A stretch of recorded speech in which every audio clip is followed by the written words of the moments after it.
How's it going, everyone? Welcome back to Agave and Cactus Talk.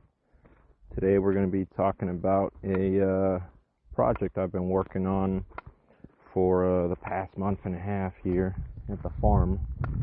And if you've been following the podcast or my social medias, you know we've been planting a lot of plants right now.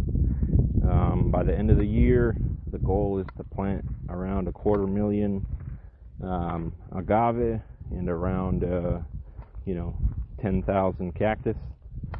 And most of those cacti and agave are coming from my own stock or recycled plants from clients I do and landscaping work for.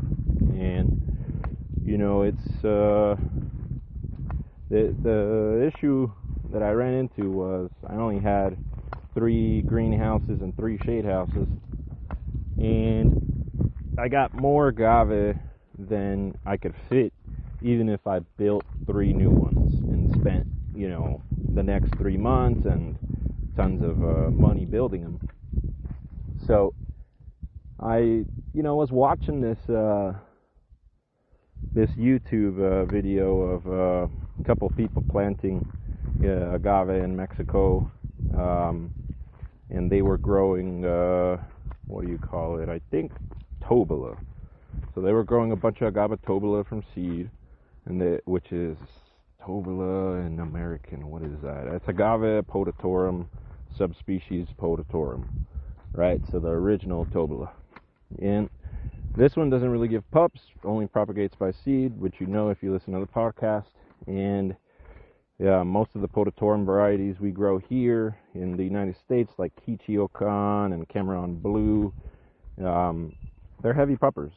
So that's very different to the one in Mexico. But they just had a field, and then they had about 3-4 foot wide rows, and they had only enough to walk through the row to harvest them, so that you could reach in the middle of each row from either walking path, right, on the left or the right of the row of agave. And they just planted them in such a way that it reminded me exactly of what my grandpa used to do, and some of the discussions we had. So they were planting say in a 4 foot by 200-300 foot bed, talking like maybe 20 or 30,000 agave. And I started to think about this, and I was like, they're not using any plastic, they're not building any buildings, not spending on labor, they're scaling quickly. And I thought to myself, I was like, oh man, this is pretty cool. Maybe I should start working on this. So I started taking out a lot of the cold hardy agave out of my greenhouses, like agave Vilmoriana and agave angustifolia marginata, and even California grown espadín, lots of different agaves and cactus. And I started putting those outdoors, and the ones that I kept in the greenhouse are stuff that can't drop under 25 Fahrenheit either due to a small size or due to weak cold tolerance in the species. So I grow a lot of agave that I can't farm. I grow them for other localities around California or the United States. And, having limited greenhouse space has made me dedicate those greenhouses to those agaves and cactus that I'm growing for other people. Whereas now, obviously, the agave and cactus types that I'm focusing on are cold hardy agaves, heat hardy, wind hardy, agaves that could take my low of 14 Fahrenheit all the way up to the high of 119, 120 Fahrenheit. Can take 15 to 40 mile per hour winds 2 to 3 days a week, with extreme winds of up to 75 miles an hour, time to time, probably a few times a year. And these agaves are like I mentioned, agave Vilmoriana, agave angustifolia marginata, amole, which is agave Vilmoriana, can take down to 9 to 10 Fahrenheit. got agave angustifolia marginata, which could take down to about 14, 15, so right on the edge. And obviously those are extremes. Many years we only drop to 18 to 20 Fahrenheit, but I gotta account for it because I don't want to have a cold snap where everything ends up dying because of one bad year of cold, right? So we might get a little snow, might get a little frost, and I have to prioritize species for that. So all the outdoor stuff that I'm planting in mass scale right now are those species which can take the outdoors, which will likely be the future of my farm because that's what I could dry farm. You know, now I have second and third generation agaves and cactus. You know, I started growing a lot of agave even before I had a farm. You know, me and my dad had in our garden lots of agave, so you know, we grew them out to maturity and made pulque with them, or, you know, spirits, and then we also saved seed and started that second generation, right? Or maybe I guess it would be a first generation then, or not, well, not sure. Well, the second generation for me, I guess, right? So then we took those second generation plants to the farm, grew them to maturity, and now many of them are at the third generation to our growing style, which is low water, low maintenance, you know, using a lot of animal manures and no tillage and no chemicals, and, you know, our style. So now these second and third generation plants can be put out into the field much younger, with, in the case of amole and angustifolia marginata, which I think they call rubenscens in Mexico. So these agaves could be, in many cases, put out from a, you know, 4 to 5 inch seedling or a 3 to 4 inch bugle. Ideally, I'd like to put them out at 6 inches, but now that I've run out of room, I'm trying them even earlier, and they're succeeding, you know. What I'm finding out is a lot of the bugles that I'm planting that are less than 1 inch are needed to be started in shade or greenhouses. They're not able to take the direct sun and wind and, you know, cold nights as readily as those 3 to 4 inchers. And that's fine. That's an adaptation I'm doing. So most of the large bugles and seedlings are going outdoors of those. And at this time, we've probably planted in October over 80,000 of them. And like I said, we want to plant around 250,000 of them.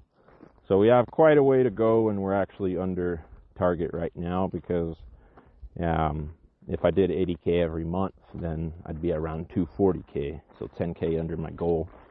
So I need to fucking light the burners and, you know, really hit the nitrous here and fucking go harder. And to give you an idea, it's just me, my girlfriend, you know, some of my friends come and help me time to time so that they can learn about agave. But roughly it's just maybe 80 to 90% of the planting being me. So I can only move so fast, right? Like I'm planting many days, 3,000 to 5,000 agave, which I think is good numbers for an individual. But again, I'm learning to be more and more efficient in how I pick the bugles and how I plant and how I remove the seedlings from trays or from flats and plant them out, and how I cut the cacti and how I plant the cacti. You know, like for instance with the cactus, before I would try to make like a little hole for the pad, which is not ideal. Now I try to pre-water the areas that I'm going to be planting, and then I can easily stick my shovel in there, or I wait till the first rains, which happened around 2 weeks ago here, and I started planting lots of cactus this way. And all I do is I put my shovel in, you know, put my boot on it, get it down low to, you know, to where the whole 8 inch of the shovel is in the ground. I tilt up at a 45-degree angle, then tilt forward, and you know, I can get enough room in there for the pad. And essentially, you know, I've narrowed down that method of planting so that I can move freaking quickly, you know, and watering or waiting till rain will allow you to plant and get that shovel in there and move that soil without much effort there, right?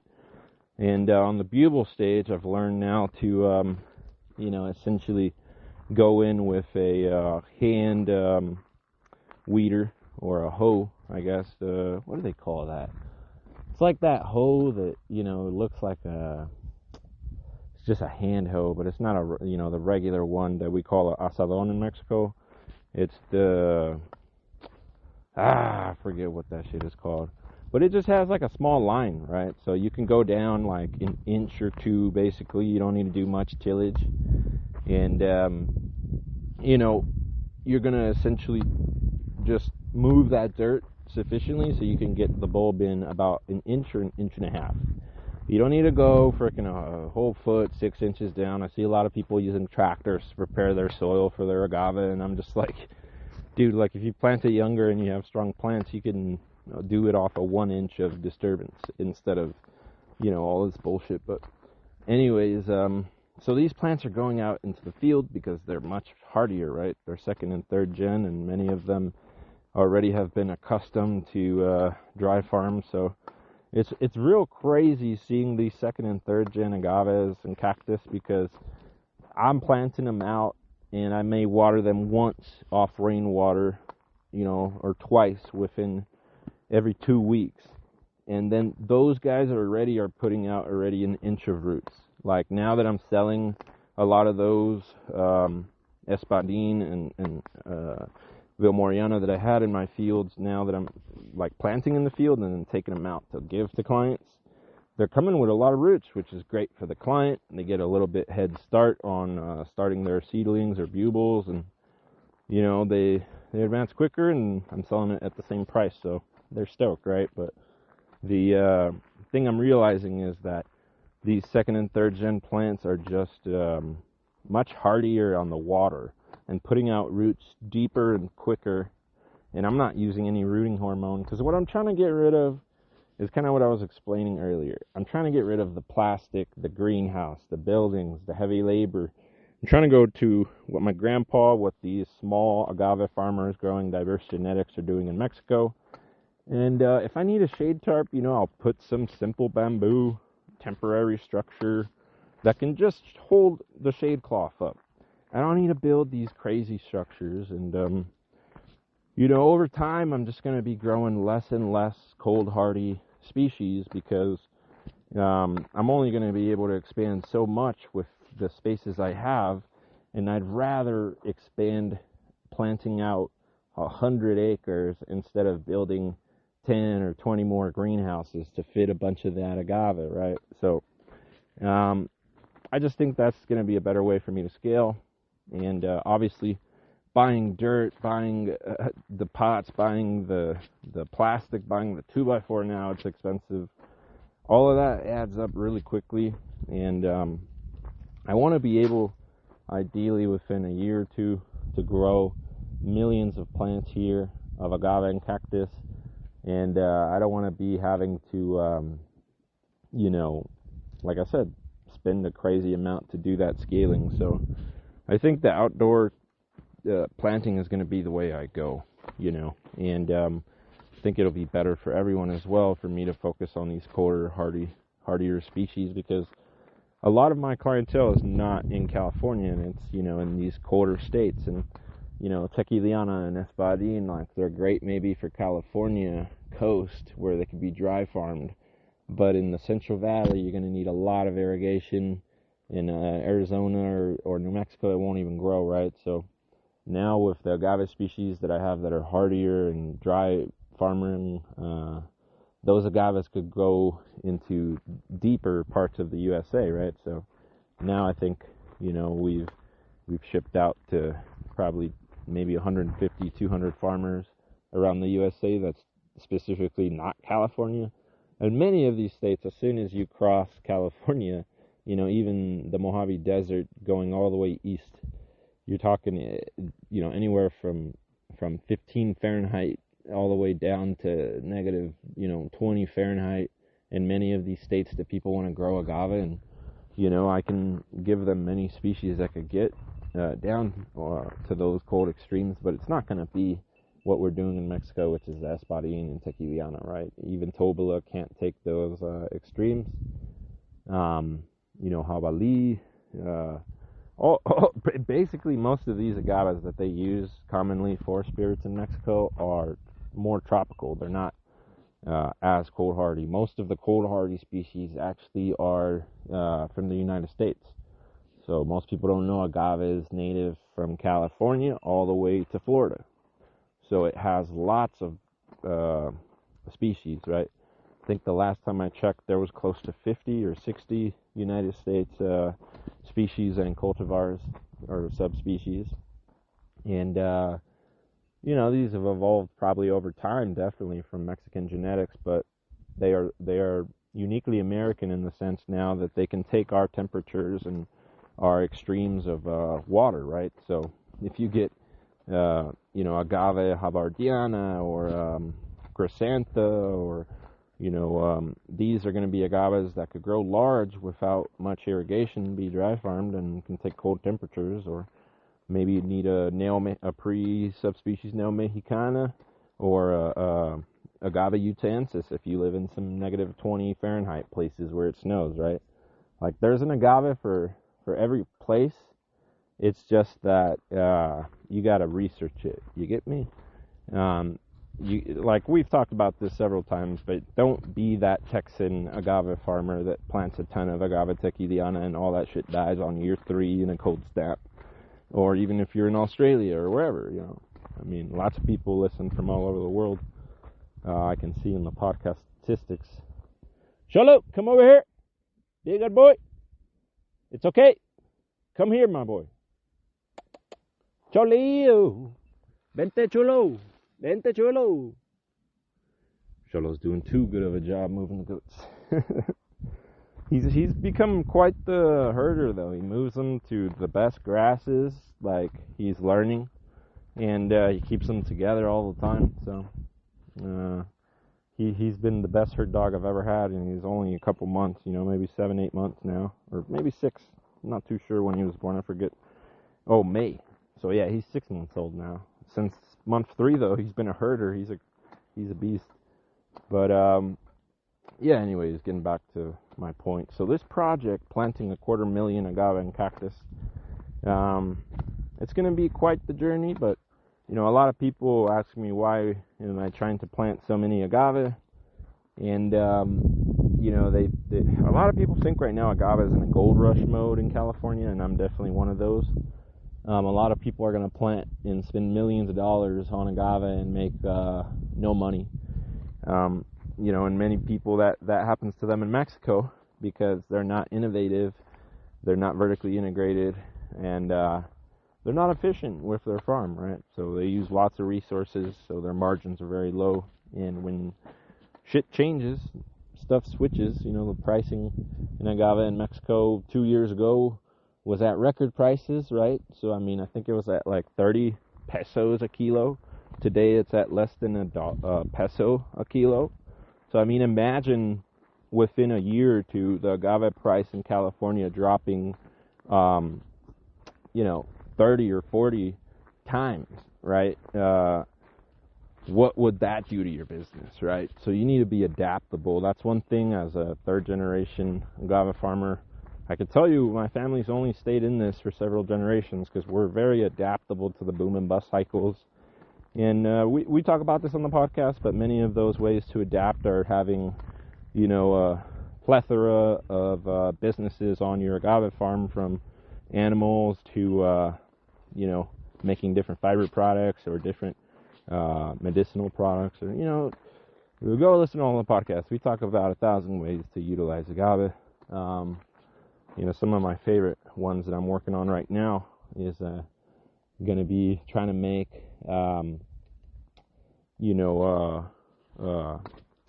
salves out of the saponins in Vilmoriana, and I think it could be really beneficial for certain things. So we're experimenting with that, but a lot of people in Mexico use it for stomach pains, and they make tea out of it and stuff. So it might be the case that it can help medicinally in many cases with stuff, but I got to make it and test it on myself before I'd ever give it out to the public type stuff. So That's where we're up to with that agave Vilmoriana. You know, if you've been listening to some of the past podcasts lately, you know that we've made our own, basically, insecticide, pesticide, fungicide with agave Vilmoriana fermented leaves. And that's working out great.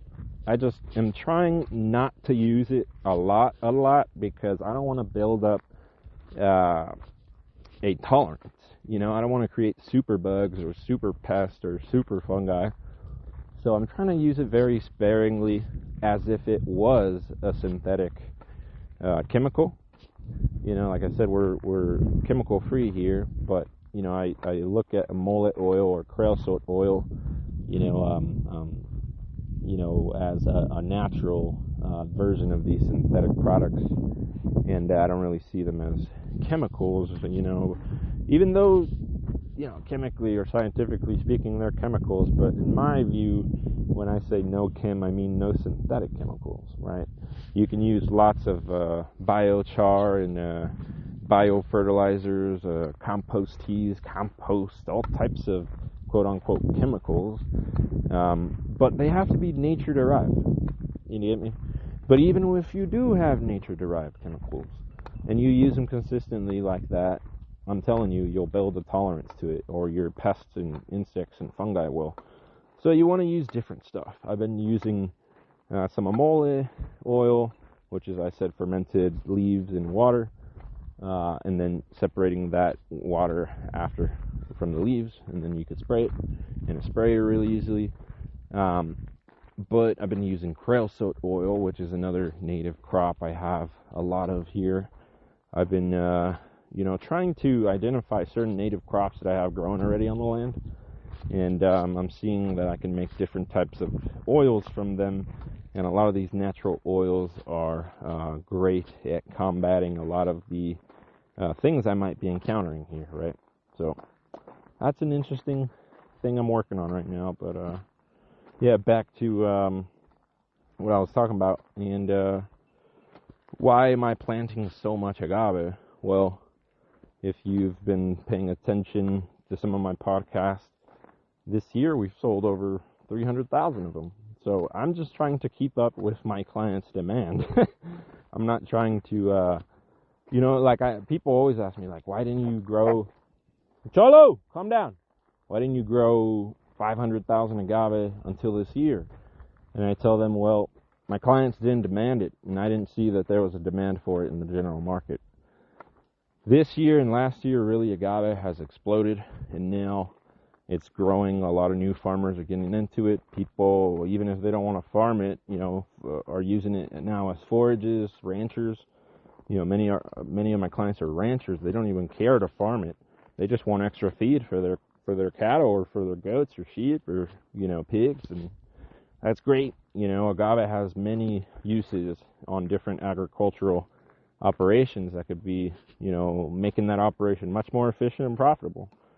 But yeah, now that I see that demand, I'm going to meet it. And for instance, right now I'm seeing, as we always talk about, these big agriculturalists, you know, farmers. I have a hard time calling them farmers because they're more like agricultural managers than an actual farmer. You know, like, to me, a farmer, you gotta still be working that shit, you know. But you know, many of these guys, they don't do shit but tell other people what to do. So I wouldn't consider them really a farmer. So we'll say agriculturalist here. So some of these big agriculturalists in California, you know, they're importing. They've probably gotten up to 1 million plants now, and you know, over time, the past 2 years, we've sold 500,000 plants. So as an individual, we've been keeping up with a lot of the imported Mexican crop, you know, because I got friends too that grow a lot of agave just like me, and I can, when I don't have certain crops, I can move their crops, or when they don't have crops, they move my crops. So collectively, we've probably moved over 1 million agave to compete with that Mexican imported agave. And as we talk about many times, I mean, most of the best agave is going into the spirits market. So what's left to be imported is low-grade quality agave and all types of biopiracy issues, all types of issues with carbon, pollution and moving that agave here. But that's a tale for another day, whatever.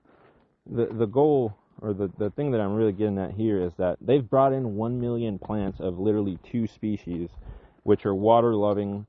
I consider some of the weakest agave. They're not cold hardy, they're not wind hardy, they're not heat hardy, they're not elevation hardy. Once again, some of the weakest agave, Espadín and Tequiliana, right?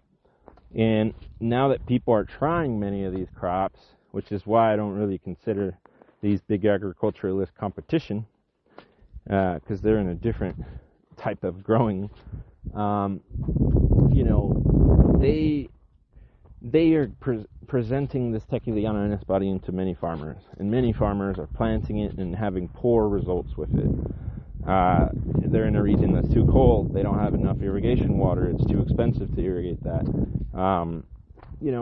It's gotten to the point where maybe 20% of my clients are clients that bought Tequiliana and Espadín, Mexican imports, plant it, it's doing shit, and they realize that they'd rather replace the crop 1 year in with a better species than wait 7 years to produce a shitty crop.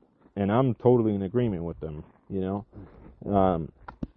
even if I didn't sell any agave, I would recommend that course, It's better to take out your Espadín and Tequiliana if you just have, say, 100 acres of it, and plant a couple acres of, 100 different species. You're going to be in a much better economic position, I assure you. Because what's going to happen in California is, what happened in Mexico, that because Espadín and Tequiliana is going to be maybe 90% of the market, because of these big agriculturalists, the price will be extremely low on those species, because they're mass produced. And, I'm seeing this in my own stuff, right? Like when I started selling Agave Vilmoreana, I was selling the bugles and super small seedlings at $6. I sell a lot of the 1,000 packs now to many clients in between 80 cents to $1, So I've dropped, by 5/6 basically my price, right?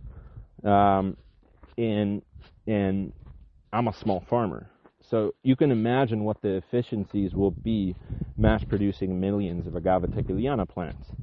This is where I've debated with several Mexicans, and I tell them, Californians are not going to do it traditionally like in Mexico. They're not going to use hemadoras. They're not going to use, hand planters. They're not going to use a lot of these things. And if Mexico, for instance, the argument that they make is agave will be produced cheaper in Mexico no matter what. And I'm not in agreement with that. I think the Californians are going to find innovations to produce agave cheaper than Mexico. And if they're producing Tequiliana and Espadín, we've talked about many times, they're going to produce more agave than Mexico, cheaper than Mexico, and that will put a direct competition to tequila and mezcal. Mexicans aren't seeing that right now, and I try to tell them that because many of them don't even realize they're getting taken out.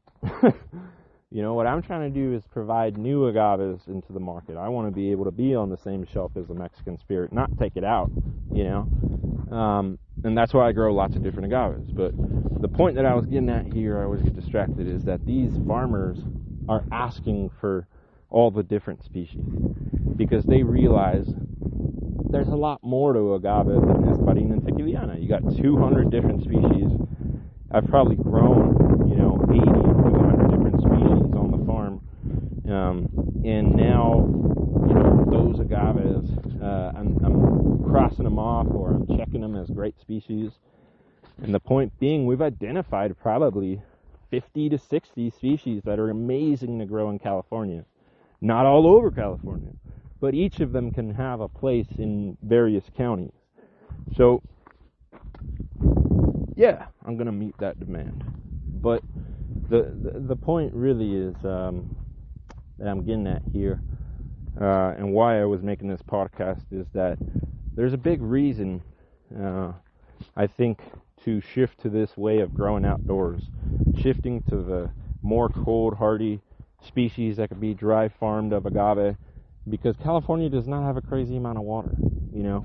The big agriculturalists are talking about how they're putting 6 inches of water on their farms, You know, you take half of a acre foot of water, that's like 180,000 gallons, you know.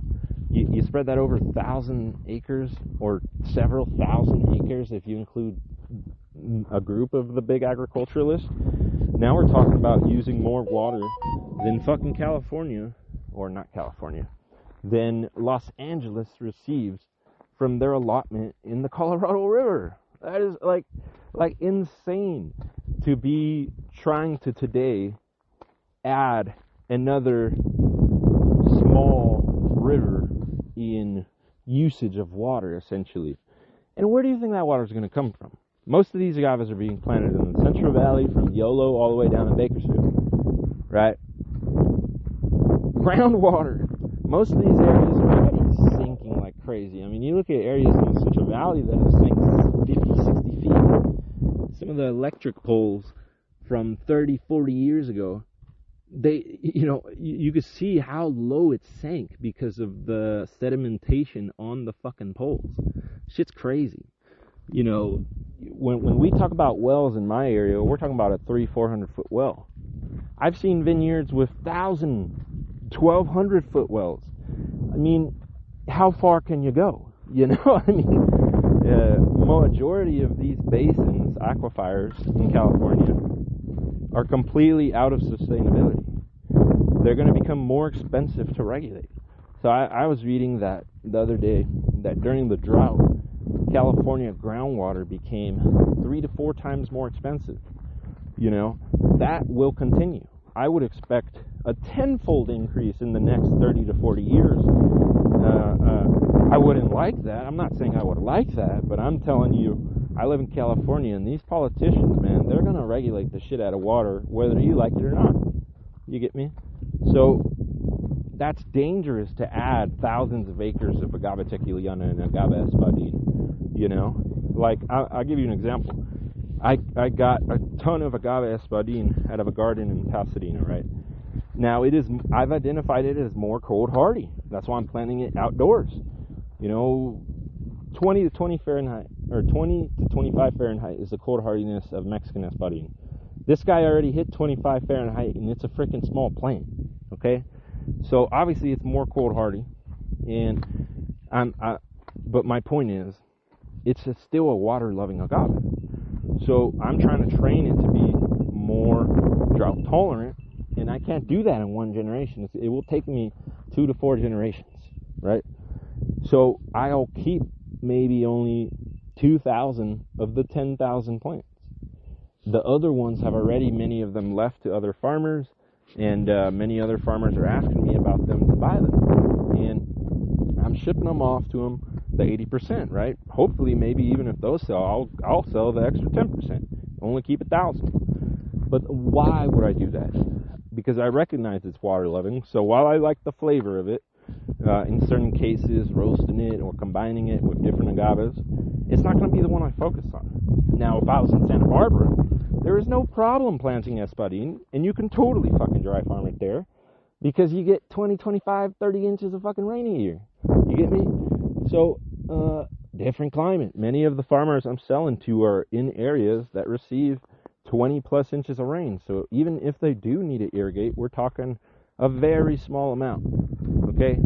So hopefully once it's established, you know, they can accustom that espadín, like I'm going to do, to less and less water, which I'm doing, I told you, from the seedling and bubble stage right now. You know, a lot of people think you have to do it over the whole generation of the plant. But I'll tell you what, my drought tolerance genetics program starts at the seedling and bubble stage. I take them, you know, from being watered once a week to every 2 weeks, to every 4 weeks, to every 6 weeks. And then, you know, I put them out in the field and make them suffer from when they're young. Many will die, and I'm okay with that. You know, the majority will live. And those that live will be stronger and stronger and stronger.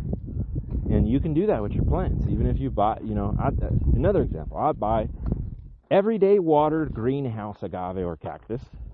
Now, those plants watered all the fucking time, right? They come here and they suffer. They suffer. But I start like an addict cutting them off. I go from every week to every 2 weeks, like I just explained, to every 4 weeks. And then, you know, I'll try to get them established in the winters or the falls. But the point is, no matter where you get your stock from, train them to be how the farmer or the farm that you want to be, you know?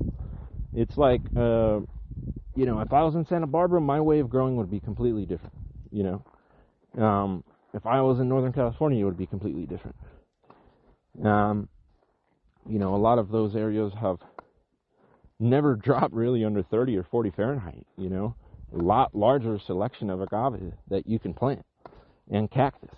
But why I think I'm focusing so hard on this is that if I get it right, and I can grow these millions of plants here, then the United States will be able to do it as well, right? Because even though this big agriculturalist dude is farming million espadín and tequiliana from Mexico, he can't ship that shit anywhere. You know what I mean? I mean, like, only along the coast of the United States will you be able to grow those plants. Unless you want to just fucking greenhouse or shade tarp them the whole time, right? So this limits the expansion, right, of that farmer. Now, 1 second. What? Vente, diamante. Vente, chula. Now, hopefully with growing all these different dozens of species of cactus and agave, that could provide a diverse genetic pool for the agave and cactus industry to blow up in the United States. It's not going to be able to do it off 2 water-loving fucking agaves from Mexico, or even Opuntia ficus indica, which isn't cold hardy and it's water. You know, like, people are doing the same shit with cactus now. I'm seeing, in, you know, bringing over ficus indica, and I'm just like, then they hit me up a few months later, like, all my shit's plagued, it's got cochineal, it's all dying, and I'm like, dude, like, you know, people don't learn the lessons. You know, if you plant the most fucking diseased crop in that genus, Opuntia ficus indica or agave tequiliana, and you don't maintain the same monoculture styles that they do in Mexico of heavy chemical, heavy tillage, heavy labor, that agave will suffer. It's already evolved to be dependent on humans, okay? And that is very unfortunate that we have made the genetics of those certain plants that freaking weak. But, you know, I've grown a lot of Opuntia ficus indica, and I've also given up on it because there's just so much in the cactus genus that doesn't have that fucking issue of just randomly getting plagued and dying so suddenly, right? So choose something that people aren't commercially farming, and you're going to have a much better, you know, time with growing these species. But, you know, whew, that was a good walk. Sorry, I had to pause it really quick. I just brought the goats in from their hour-and-a-half long walk, and they go on about 3 hours a day of foraging. But yeah, now we're going to get to sorting some agave ovatifolia seed, which I've been working on all day, actually. It takes forever to break up these seed pods and get all this seed out. But trying to get a lot of this ovatifolia seed out to different farmers because people are very excited to grow this agave, but the seeds are extremely expensive or not available, so we've solved both with offering them to people, right? Because we have them affordably, and we have a shit ton of them. But where was I going, right? So, essentially, hopefully, like I mentioned, by growing diverse species, a whole bunch of them, the United States agave and cactus industry could grow using, you know, traditional indigenous and environmental knowledge, permaculture, and dry farm, and use drought-tolerant species and, you know, very hardy species, and not have to expend an incredible amount of surface or groundwater on these plants, you know. And these plants, agave and cactus, could potentially start an energy revolution in the United States, you know, because today we produce methane and biofuels from some of the worst things in the United States: monoculture corn farming and fossil fuel extraction. So if we're able to produce that both from, you know, animal manures and cactus and agave through biofuels such as bioethanol, biohydrogen, and bioethanol, biomethane, this is going to be really significant, I think, for the United States, because this crop could be dry farmed in, maybe 30 or 35, maybe potentially 40 of the United States, or the different states. And that's really significant because that means we can produce low cost energy, and not use an incredible amount of water resources, which fossil fuels and monoculture corn farming uses. And then we can produce similar and or better products, right? So I would love to see a cost efficiency comparison between bioethanol produced from agave, right? Like I'm doing a certain style of dry farming where I'm not using any really much resources other than rainwater and my animals, manures and stuff like that. Um, High profitability systems like that, how they could be the model for a great energy conversion, right? And there's lots of agaves like that are large, like this agave ovatifolia that I'm talking about. They just take more years, but they're a lot more cold hardy. Like ovatifolia could take down to 10 Fahrenheit. Some people say some of the cultivars could take 5, which I don't have the ability to test, but I would believe it depending on how much rain or depending on the elevation and stuff. Because the thing is, a lot of the agave cold hardiness scale is dependent on the agave being dry, or in some instances wet. So if you have a really dry agave, it's going to be able to take a little bit more of a cold hardy ness and be more wind hardy. But if it's sitting in water, that guy gets a little cold and a little wind and dead, and starts to rot. So those little things matter, I guess, to the scale of where you could plant a lot of this shit. But yeah, I got lots of agave espadín. Right now I'm selling many of them. If you buy 250 or more, they're at $1. If you buy 500, 90 cents, and at 1,000, they're at 80 cents. And many of them are already 4 to 6 inches tall. Like I mentioned earlier, a lot of them are already coming with roots because I've had them in the ground for a couple weeks, and they're doing really well and growing. So, a lot of this ovatifolia seed, I'm selling, a little 100 packs for, I think 18 if you buy it directly from me, and then 110 if you buy it directly from me for 1,000 pack. And a lot of the mole or agave vilmoreana, same prices as espadín right now.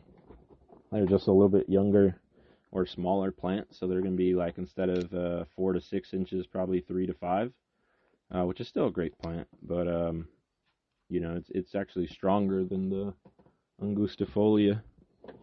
But yeah, I just wanted to make this podcast today and talk to you about why I've been growing so much agave and cactus lately and been really busy planting and stuff. And I have really a mission that I want to do, which is make sure that the agave and cactus industry here does not become a copycat of Mexico's and destroys the ecosystem and destroys people and destroys water resources and destroys fucking soil. If people, learn from farmers like me and small farmers that are innovative and, improving their ecosystems, and this industry could be an enormous and beneficial and prosperous industry for the United States. But if we go down the road of Jalisco, then we're going to really destroy our aquifers. We're going to destroy a lot of our land, and, inherently by doing those things, destroy our people.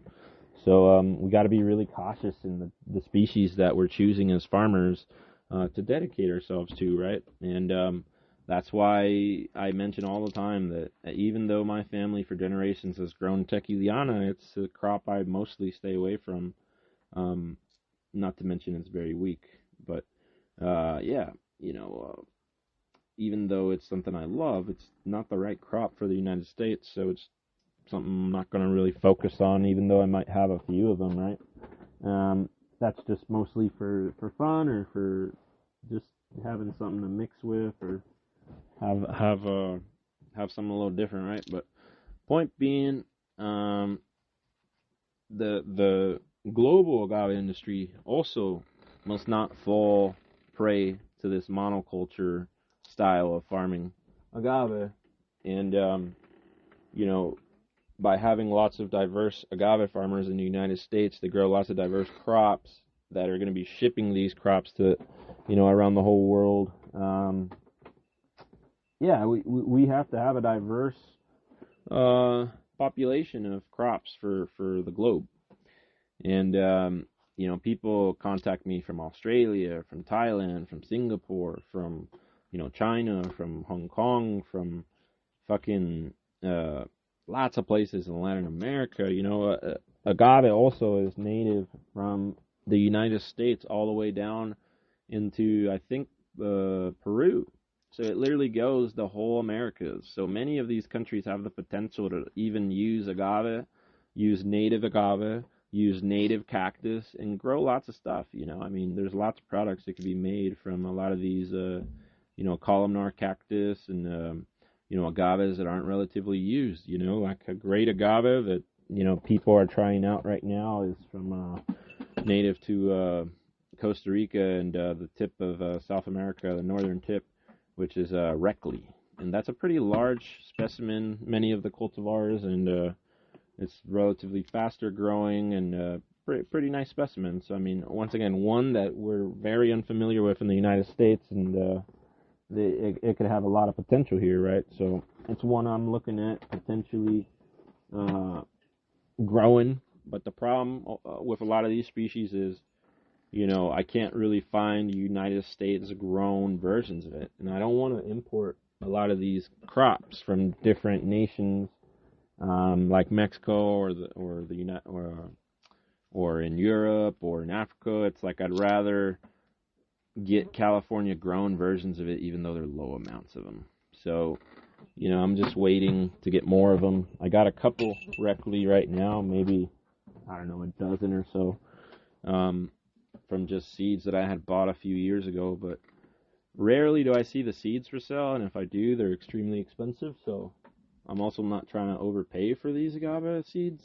Some people are selling them like $1 each, per seed, which ain't bad, actually. It kind of sounds expensive, I know.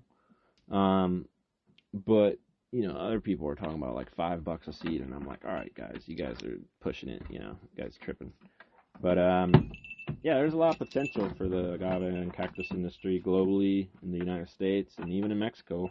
I'm seeing right now projects of tissue culture in Jalisco. I talked about it with my friend the other day, and they're growing all the different tequiliana varieties and subspecies and cultivars to try to make different denominations around Jalisco that provide people with a unique new genetics to grow. And now maybe the market won't boom and bust so hard because there's a lot more different tequilianas and different genetics that people are utilizing, right? And that's a lot of the goal behind growing the stuff here as well. I'm glad Mexico is realizing, what I've realized a long time ago, which is, if we want agave to be the best industry it can, then we really need to grow almost everything within the family. And we need the whole world to get on board. I was listening to Chavo and Fabio talk the other day on Heritage Mezcal. Great podcast, by the way. And I think Fabio was very right in this point that he said that Mexico, he hopes, will become the center of this innovation and diversity. But if they don't, that the world will readily take that role up. And I'm seeing parts of that.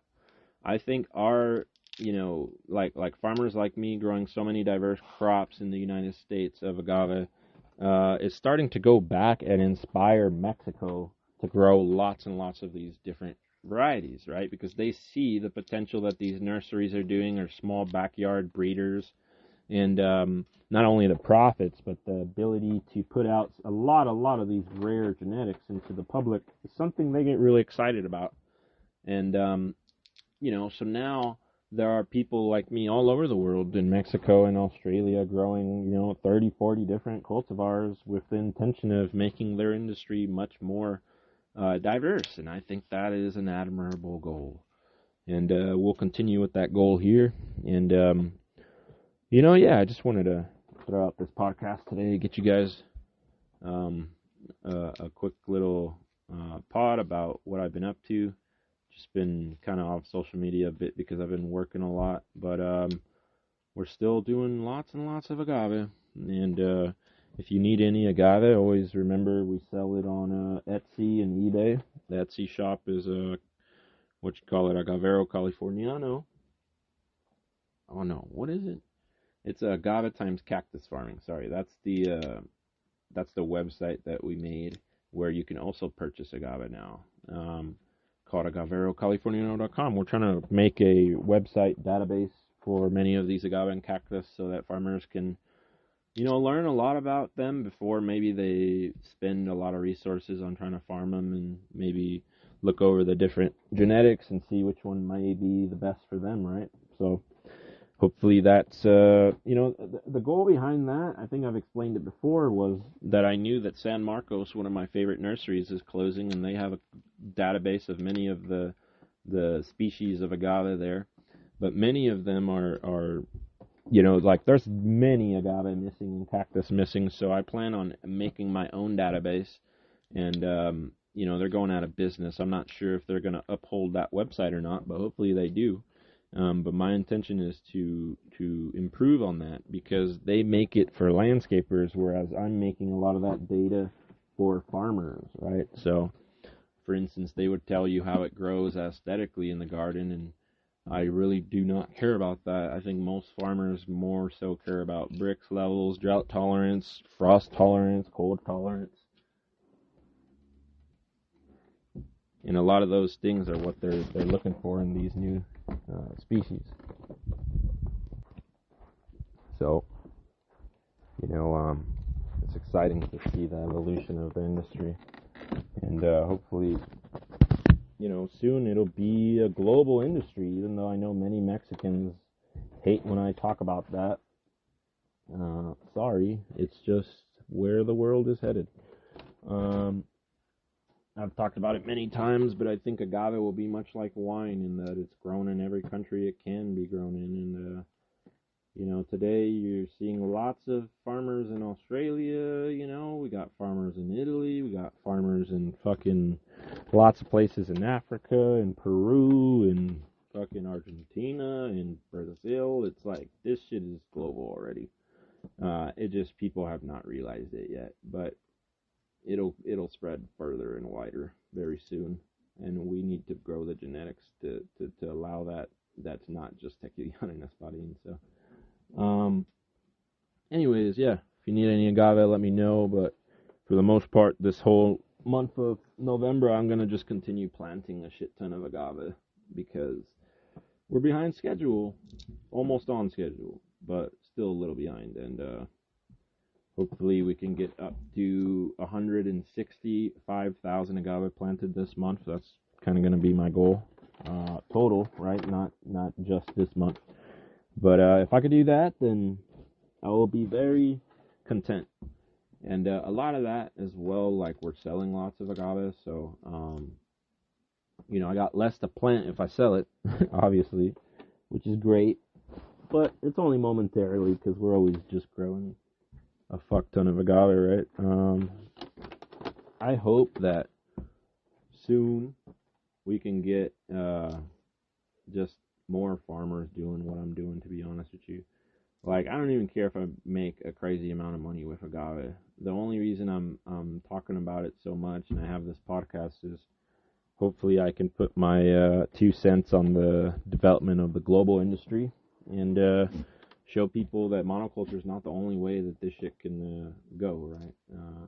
And people, as I mentioned, they reach out to me from dozens of countries, and we talk about agave, and yeah, they're very happy to learn about these different farming styles. So it looks like that will be the case, that a lot of people mostly adopt tech or traditional ecological knowledge versus monoculture on agave and cactus, but we're yet to see. We're early in the industry, and today the biggest farmer is straight monoculture BS, chemical tillage bullshit. So, I want to stay positive, but we'll see. We'll see what happens. the point is that we'll definitely give them a good fight for the future of agave. And on that note, I'm signing off. I'm just gonna keep sorting some fucking seeds here. Have a great rest of the day, and yeah, if you need any agave or cactus, always hit me up. And hope you learned something today about why I'm growing so much agave, what I've been up to, and the mission behind growing that much agave, right? I think we're in direct competition today with really bad agriculturalists. So if we abandon this mission, then it'll be really bad for the industry. So, I just wanted to be a small farmer. I didn't want to get into politics or any of this bullshit, like with California Agave Alliance or none of that. But I realized if I didn't, then we'd basically be capitulated in California, and the farmers that would come after me would have an incredibly tough time. And today, I talk about it often, but there's more small farmers in agave under 20 acres in California than the big agriculturalist, and that is not the case in any fucking crop in California. The majority of crops in California is to get big or get out. It's like talking hundreds to thousands to tens of thousands of acres, and it's mostly large agriculturalist corporations running these farms now because it takes so many resources, because we've adopted a model of monoculture, right? So it's not good, and the hope I'm saying here is that a lot of these small farmers are providing the future for the industry, right? So a lot of the large, for instance, I give an example of certain fruit crops or nut crops in California. They were started, the majority, by large agriculturalists, funded by large universities, and many of those ended up hurting a lot of the ecosystem, like that crop being utilized in agriculture in California. But right now we have a unique thing that the small farmers are developing a responsible way to grow agave in California using diverse species and dry farming and utilizing low resources. And if they end up winning out, that means that this industry will be able to have thousands, if not tens of thousands, of small farmers instead of a few dozen or a few hundred large agriculturalists. And I hope that what is current today, that we have more small farmers, continues into the future, because it would be a beautiful thing to see how that influences the industry. We really haven't had that in California for really any crop for a long time. So yeah, have a good one, everyone, and I'll catch y'all another day. Agave and Cactus Talk out.